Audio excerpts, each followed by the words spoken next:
Hey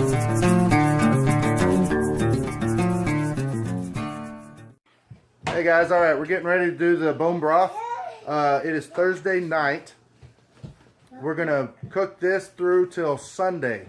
Originally, I was just gonna put the vegetables in on Sunday morning and cook them for about 4 to 6 hours in there. And we're gonna do a lot of the vegetables that way. However, we already have a bunch of the onions, white onions cut up, and one of the purple ones. But this is the pot we're going to do it in, and for some reason I was thinking this was a 40-quart pot. It's 80 quarts. There it is in Spanish, cuartos. 80-quart aluminum. It's a bio boiler. This is what people cook up those little mud bugs in. But good-sized pot. It's got the basket inside.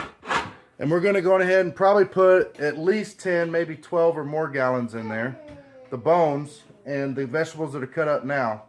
And when you do this, you want to simmer it really low. You don't even want it to boil. So I'll show you that in just a minute. I'll come right back. I already poured 10 of these half-gallon jars of water in here. I got 14 more to go, and I'll be at 12 gallons of water.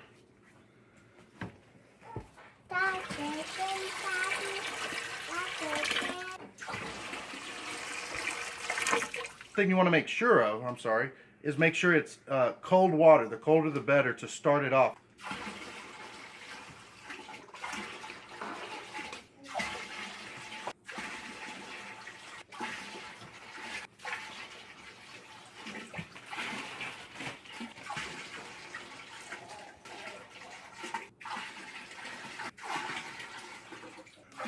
All right, now that should be 12 gallons of water. But it looks like it's more than that. No. Maybe I miscounted and it's 13 gallons of water in there. Anyhow, now we're going to put the bones in there. We have a box of beef bones here.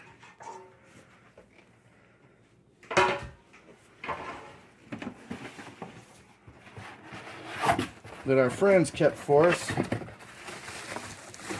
And there they are. And we're going to start pulling these out and getting this in the water.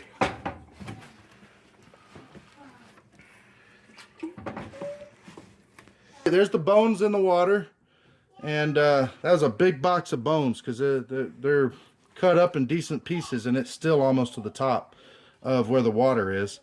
All right, so now my son's going to take the camera. And I'm going to add in the onion that he's cut up. Purple and white so far. Again, you're not supposed to do any vegetables with it, except for the last 2 to 4 hours.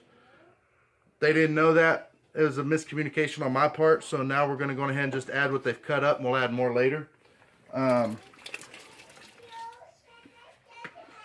Put that in there.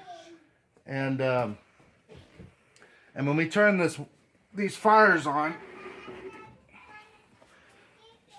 we're going to turn them on really, really low. We do not want it boiling. We don't want any kind of a rolling boil. Last time, we didn't even see any bubbles coming up. It was just perfectly still. It helps keep the clarity in your broth.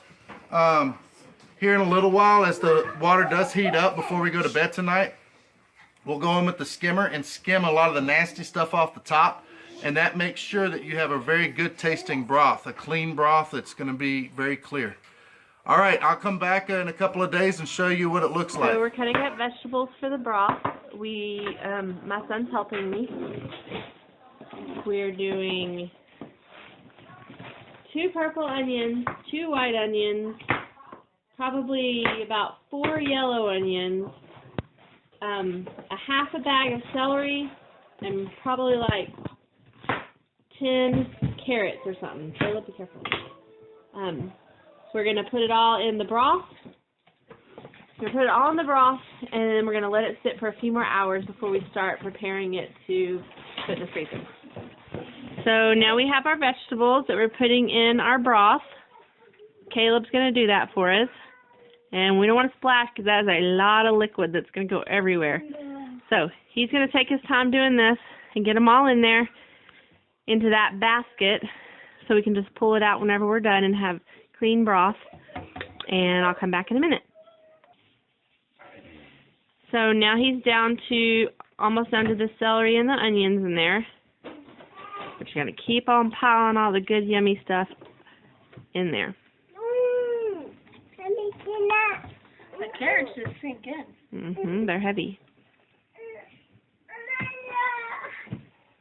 And we're going to just season it with salt and pepper, I think, or maybe salt when we're done. And you could also put seasonings like rosemary and sage, just anything like that.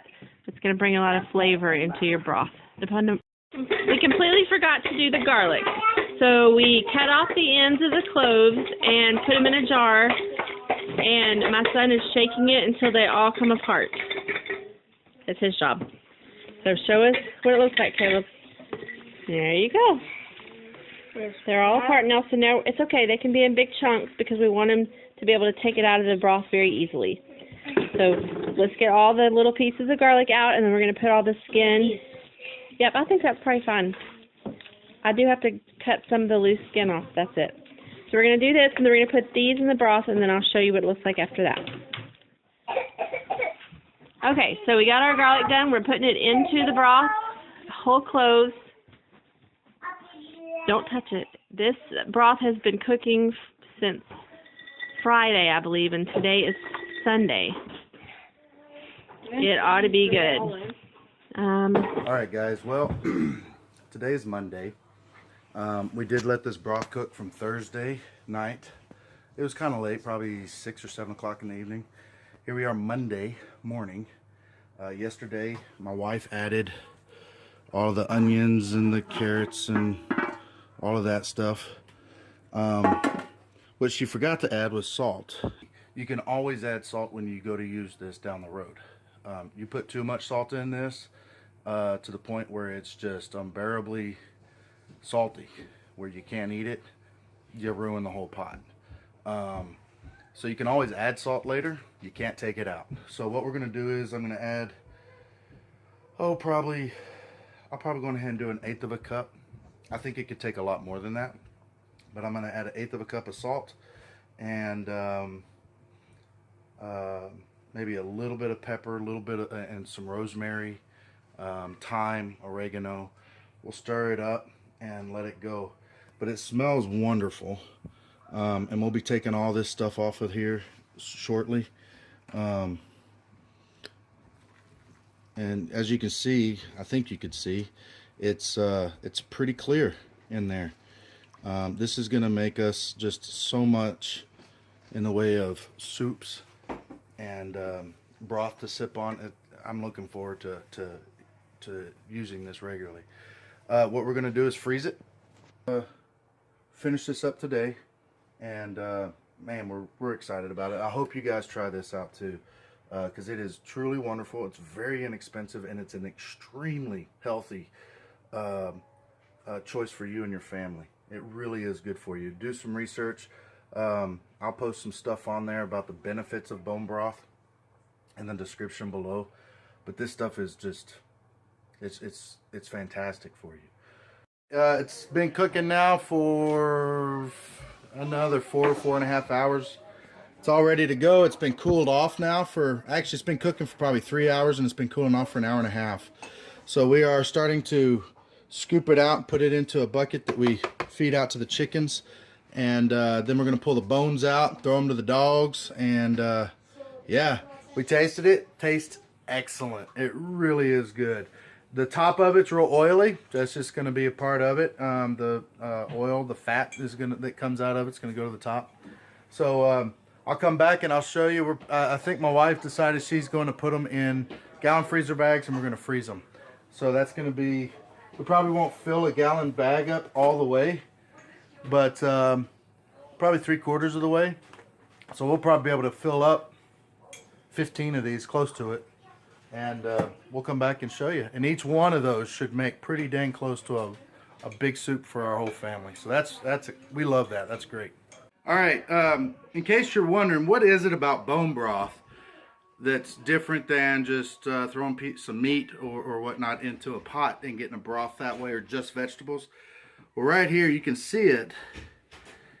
This is bone marrow here, and it's been boiled out, cooked out of most of these bones. A lot of them have been hollow. This one still had some in there. This has a lot of beneficial proteins and whatnot for your body, and it's stuff we don't get a lot. In fact, the wolves and the coyotes here love bones. Dogs love bones. It's got a lot of healthy stuff in that bone marrow. And this was a joint right here, and as I pulled it apart, as I picked it up, it just fell apart.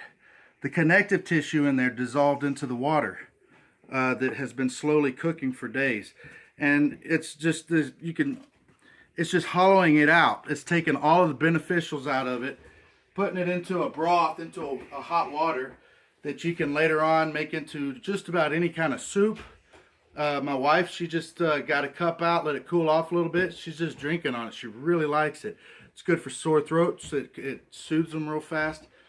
Anyhow, and here's all the vegetables and bone cooked down quite a bit. Chickens are going to love this. But as you look in here, you see these pieces that are coming off of here. All the connective tissue for it has just dissolved into the water. And there's some fat and other parts of connective tissue that have come off. But overall, the main point of this is you're going to end up getting different proteins in your diet that you cannot get just from eating meat. And it's very good for your immune system or your stomach. It's great for digestive issues that you have. All right, we got done with the broth. We ended up with 22 1-gallon bags. We have a half gallon in each bag of broth. Here's a bag of it here.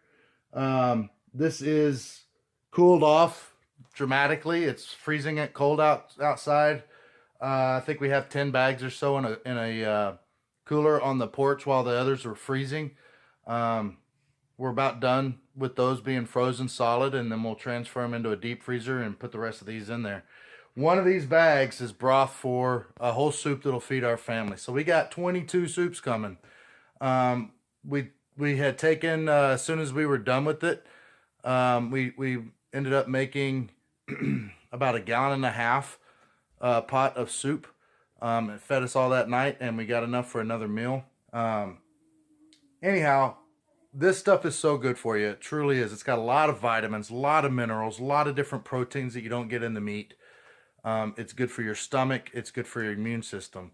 And I highly recommend doing this. It's very inexpensive, and it goes a long way in meal planning. So try it out. Let me know how yours came out.